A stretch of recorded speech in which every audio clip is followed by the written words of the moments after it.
Lecture 3, Introduction to Predictive Analytics, Part 2. This is the last part of this lecture. In this part, I'm going to talk about the data preparation. So for any predictive analytic method, you need to prepare your data. So these are the steps that we can prepare or pre-process our data before applying any predictive method. So the first, if needed, we need to clean our data, and then data integration, data selection, and data transformation. So let's see what are the details of these steps. Data cleaning is one of the most important steps in predictive analytics because uh, usually the data that we have for analysis is not clean enough. So we need to check if any modification is needed to clean our data. So the collected raw data may be unstructured.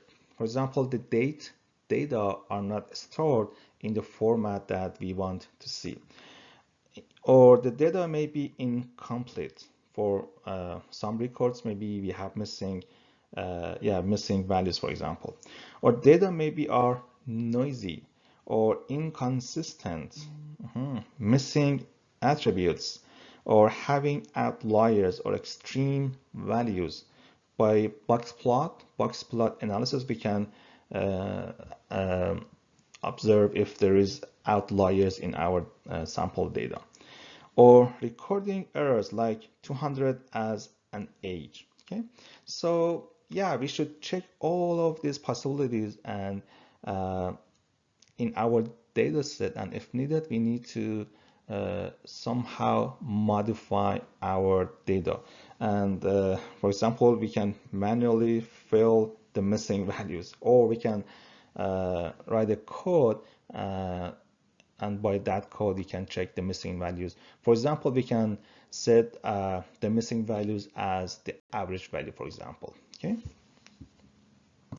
Data integration is a complex and tricky job since usually the data from different sources do not match normally, uh, because the formats maybe are different, maybe same data in one source is in spreadsheets, or in other source maybe in other softwares, or they are maybe in the text, for example, in tables. So they could be totally in different shape, for example. Or we may have data redundancy. I mean, same data may be available in different source under different titles or different formats. So as you see, it's pretty messy and complex and tricky job. So again, it's so important to integrate our data. Data selection. Usually in the main source of data, we have much more data than we need for our analysis.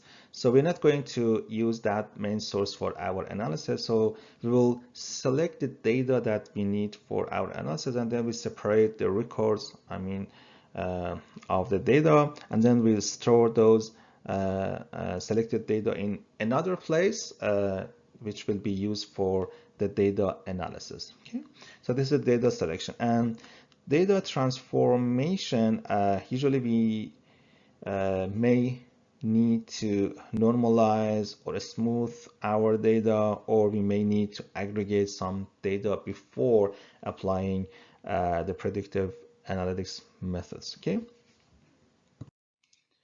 After doing those preparation steps, now we are ready to apply a predictive analytics model. So these are the common models in predictive analytics. The main category here is the regression models. So here we have simple linear regression, multiple linear regression, non-linear regression, and logistic regression. Okay. The second category of the models could be time series analysis and forecasting models. And then machine learning, deep learning, and artificial intelligence. We will have one lecture on machine learning and deep learning models, and simulation models, and other statistical techniques like ANOVA, analysis of variance, or design of experiments and analysis of covariance. Okay, so we will have most of these models in our course later in the future lectures. Okay, thank you.